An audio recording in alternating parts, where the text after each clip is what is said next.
अस्सलामुअलैकुम सामीन 11 ज़िलहिज्जा और 8 जून हैं।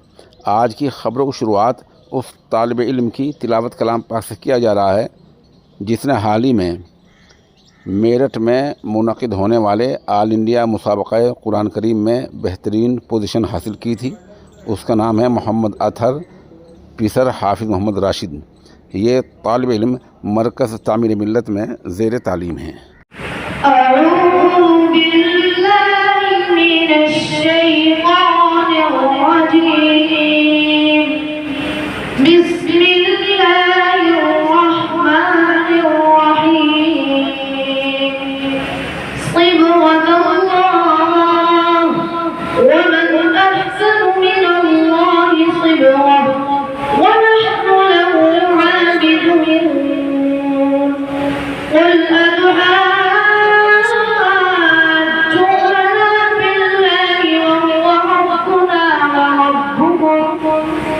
ولنا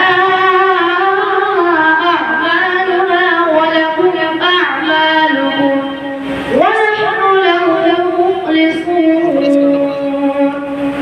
أم تقولون إن إبراهيم وإسماعيل وإسحاق ويعقوب والأسباط كانوا هودا أو نصارى قل أنتم أعلم أم الله ومن أظلم ممن كتم شهادة عنده من الله وما الله بغافل عما تعملون تلك أمة قد خلت لها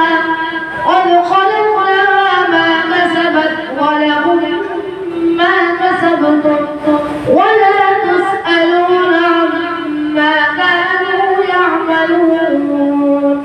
سبحان الله. سيقول السفهاء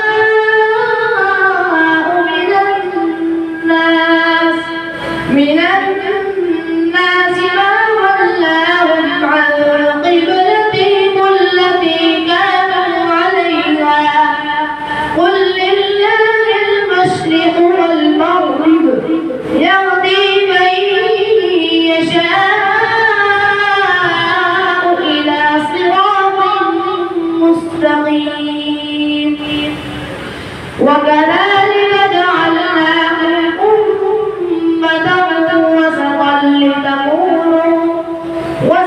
لتكونوا شهداء على الناس ويكون الرسول عليكم شهيدا وما جعلنا القبلة التي كنت عليها إلا لنعلم من يتبع الرسول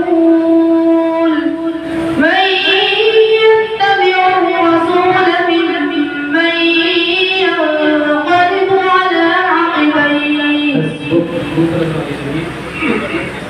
اعلموا أن الله شديد العقاب وأن الله غفور رحيم.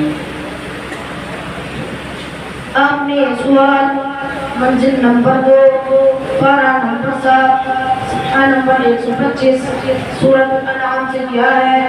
इस सूरत के अंदर 166 आयतें और 20 रुकू है। बिस्मिल्लाहिर्रहमानिर्रहीम इअलमू अन्न अल्लाह शदीदुल इक़ाब وأن الله غفور رحيم ما على الرسول إلا البلاغ والله يعلم ما تبدون وما تكتمون قل لا يستوي الخبيث والطيب ولو أعجبك كثرة الخبيث فاتقوا الله يا أولي الألباب لعلكم تفلحون يا